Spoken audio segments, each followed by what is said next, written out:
3 days on, a deserted white island smoulders.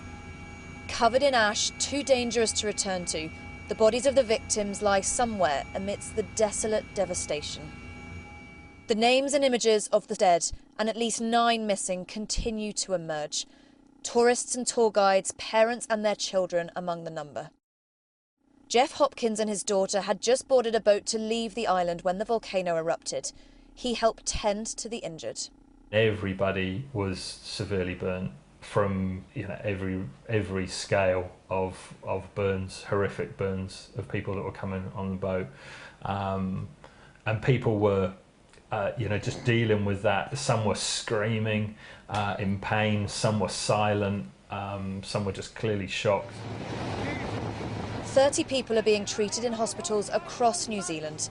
Many are so severely burnt, the authorities have called for more donated skin. Queen Victoria Hospital in Sussex pioneered burns treatments, working with injured pilots in World War II.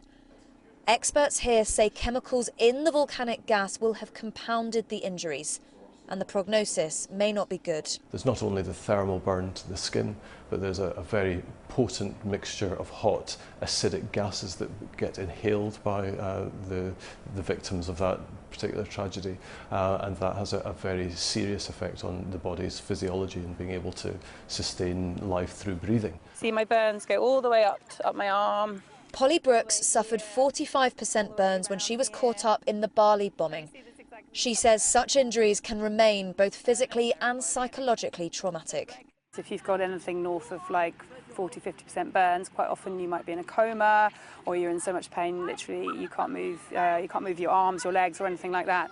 They're probably absolutely terrified, if I'm honest. I remember being completely scared out of my mind. Before I was burnt, I had no idea what it meant to be burned. You know, it's like a tiny little burn on the stove, you're like, ow, but when you're burnt all over, it's like your skin just melts off you, and you have no idea at that point how important your skin is until you lose it. It's not yet safe to retrieve the victims left on White Island. Those fighting in hospital may have been the lucky ones, but the road ahead is likely to be long and hard. Helen Ann Smith, Sky News.